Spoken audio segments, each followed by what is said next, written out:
Well, first I'd like to congratulate Arkansas State on a great year. They got 20 wins.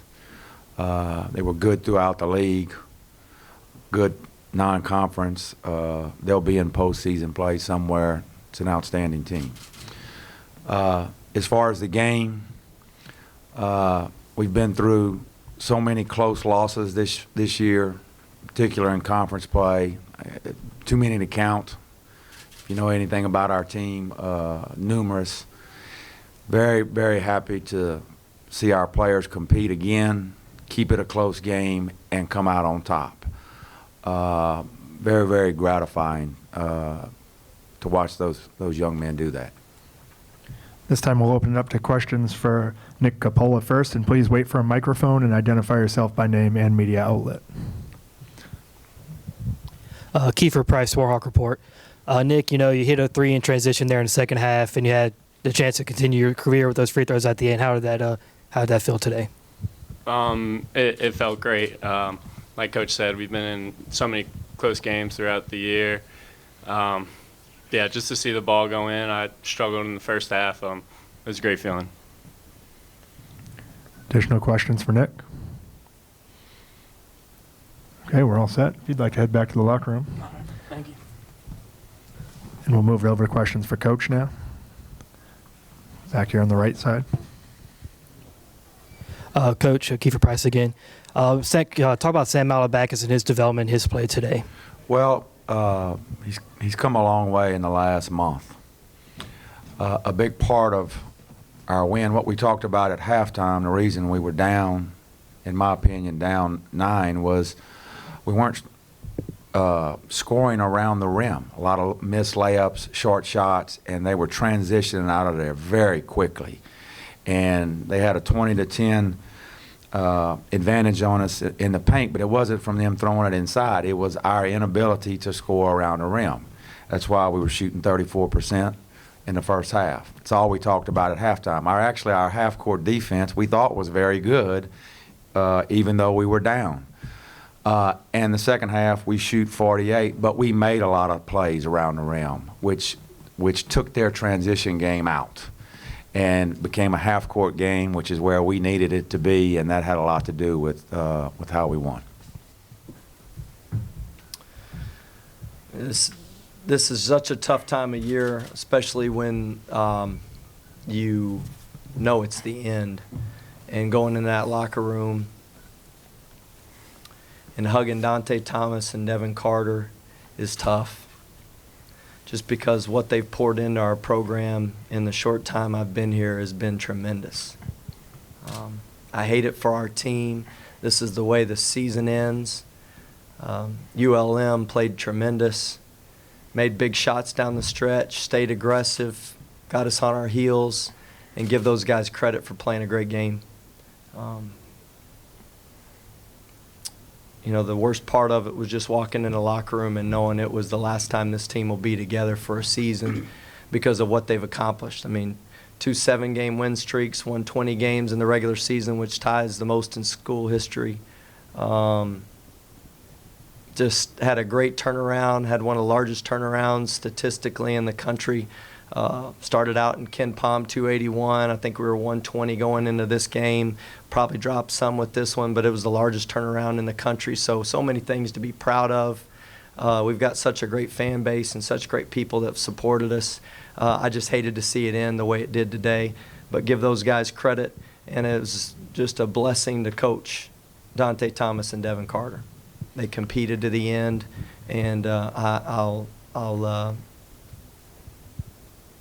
love those guys. Thank you very much, Coach. This time we'll open it to questions for the student athletes. And once again, please wait for the microphone and identify yourself by name and media outlet. We're going to the right side first. JC, Red Wolf Roll Call. Hey, Dante, just kind of take us through the second half, what it was defensively that maybe you guys were facing with ULM. Second chance. I think they beat us to all the loose balls that we supposed to get. And that's all I got. I think we had a question up here on this side. He'll bring the mic to you. Keith Merritt from the Ticket in Jonesboro. Dante, obviously it's a frustrating way to have the regular season come to an end, but when you look back on the entire season as a whole, how proud are you of the accomplishments that you and your teammates have had this year? I'm proud. I thought we fought this whole season. I'm gonna miss. Do you have any questions for Devin? We got sliding back to the other side.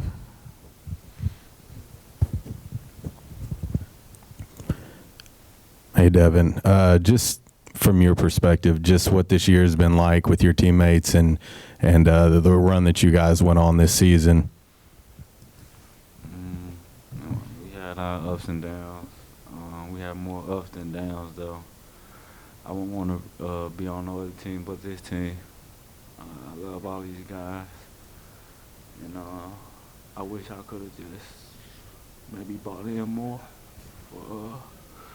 I wish I could have bought in more for Devin Carter and Dante, so we won't have to be in this position right now. But this is by far the best team I've been on. Thank you very much for Dante and Devin. You guys can head back to the locker room now. We'll go ahead and open it up to questions for Coach now. Coach, at the end of regulation, that last play, just kind of take us through what was designed, the conversation with the team.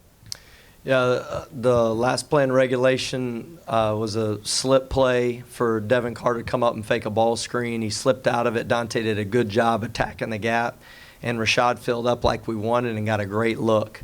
And then Sims came crashing down and got an offensive rebound and was right at the rim, and unfortunately it went out. And Dante did such a good job of drawing two and made the right read. Then, Bruce had a tip in right underneath the basket. It was just after the buzzer went off, and so got a pretty good look. With considering we hadn't shot the ball well the second half and missed some pretty good shots. I thought we got some good ones. We just weren't able to get some of them to go down.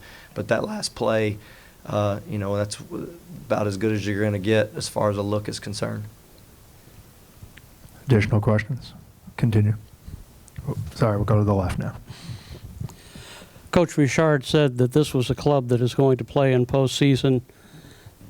Have you had any contacts that would indicate that one of the postseason tournaments will invite Arkansas State? We've initially heard from some people, but we don't have any confirmation. I mean, I just think what you pour your heart into is winning this tournament and playing the NCAA tournament.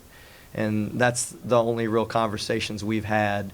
And now that we're in this position, we'll look into what other options we may have. But at this point, nothing significant that would say we're going to continue to play.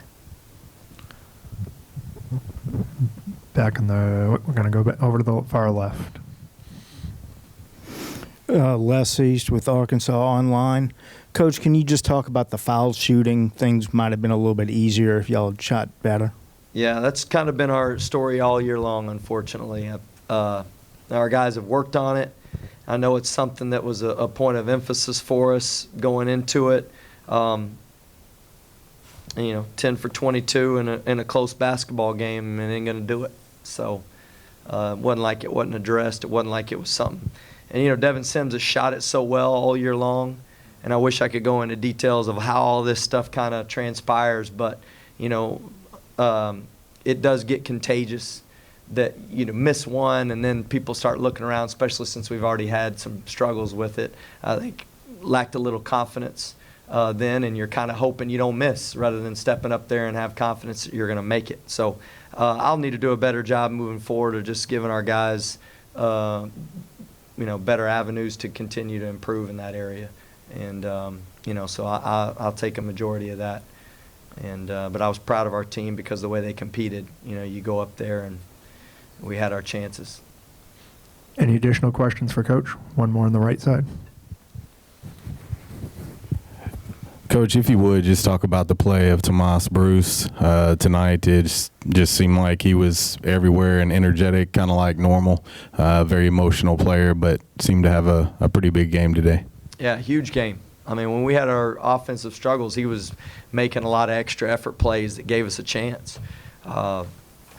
He's grown a lot this year, and he's continued to improve, and you can see his not only energy, which he has always been a part of it, but his understanding of the game and what we want him to do, and it's still not perfect, but I'm excited about his future moving forward because he was the one guy in the locker room, and we wanted him to come out here and be able to communicate, but he was so distraught, honestly, in that locker room, and he was so, he was talking about what he can do better. We lost to South Alabama, and he missed a few free throws, and he came in the locker room, and that's what I told him. I mean, our stuff is serve, believe, and compete. And I told him these dudes, they believed in each other, and we did things that haven't been done in a long time. And we competed on a daily basis, and they served each other. And I love Bruce's heart because he's the first guy to say, I messed up. He's not in the locker room pointing fingers. I mean, he's just really grown. And all those guys, and we had 3 guys stand up and say they wish they'd have done something better for those seniors. And in that locker room, that's what you hope because that carries forward in life, because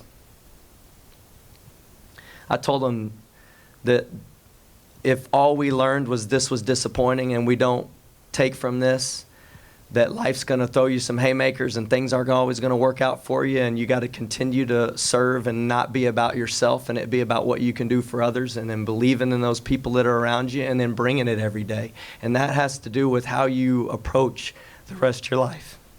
So that's just what I communicated with them, and those guys standing up and saying, I wish I'd have done more for you, Devin and Dante. I mean, that means the world to me, and that says that we won. We didn't win the basketball game, man, and we played bad, and we didn't shoot great free throws, and I take a lot of blame for that. I didn't have us ready like we need to, but I love our team. I love their heart, and I love how they've grown, and I love how they love each other, and you can hear them up here. Devin Sims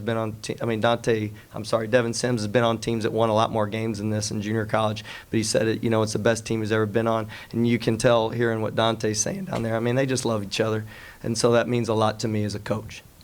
Thank you very much. Well, we have one more in the very back. Coach Jake Pendergast, THV 11. I know it may be kind of hard for you to do, but I was wondering if you might just kind of give yourself an overall assessment of how you felt like you did in your first year as a Division I collegiate head coach.